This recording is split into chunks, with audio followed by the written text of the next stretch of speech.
ஏப்பா கோயில் வாசல்ல தான் நிக்கிறேன், வர வழியில என்ன அழைச்சிக்க.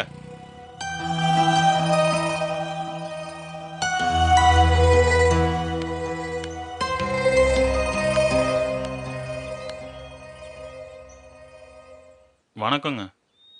ம் அப்பா எப்படி இருக்காரு? உயிரோட தான் இருக்காரு. என் மேல நீங்க கோவமா இருப்பீங்கன்னு தெரியும். உன் மேல கோவப்பட என்ன இருக்கு? நீ உன் நண்பனுக்கு உண்மையாவும் விசுவாசமாவும் இருக்க. அது உன் தனிப்பட்ட விஷயம். எனக்கு மேல கோவம்லாம் கிடையாது. இல்லைங்க, சத்தி வந்து இங்க பாரு பூசாரி, இது வரைக்கும் உன்கிட்ட மூஞ்சி கொடுத்து பேசிட்டு இருந்தேன். அந்த மரியாதையை அப்படியே காப்பாத்திக்க.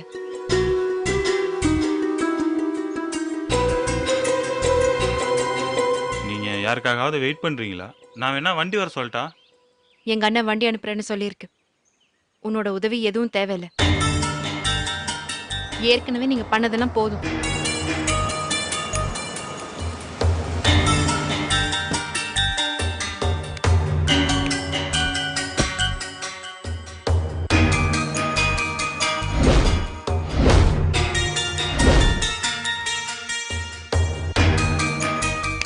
டேய் இங்க வாடா. அவ கூட என்னடா உங்களுக்கு பேச்சு வெட்டி கிடக்கு? இல்லப்பா, என்னைய பாண்டி வந்து இறக்கி விட்டான். அவங்க கோயிலுக்கு போயிட்டு வந்து நிக்கிறாங்க. சரி, எதுக்குடா அப்படி வெயில் நின்று இருக்க?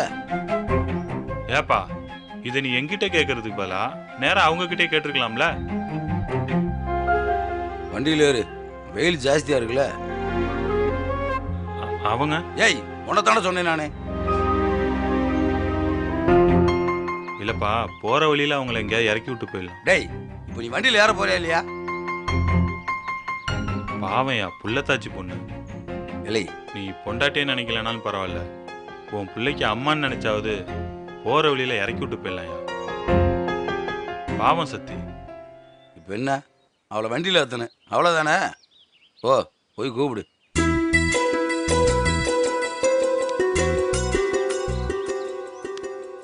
ஏங்க, ரொம்ப நேரமா வெயிலே நிக்கிறீங்க, வண்டியில வந்து ஏறுங்க, போற வழியில இறக்கி விட்டுறோம்.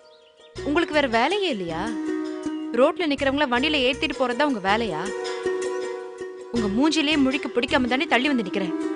எதுக்கு இப்படி டார்ச்சர் பண்றீங்க?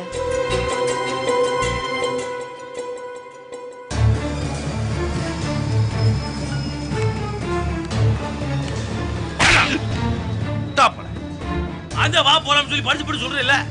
இந்த அசிங்க நம்மளுக்கு தான் வேணா. ஒழுங்கு மரியாதை வண்டியில ஏறா. அண்ணே வண்டி என்ன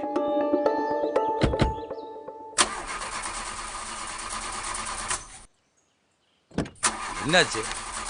அண்ணே என்னடு பாருண்ணே.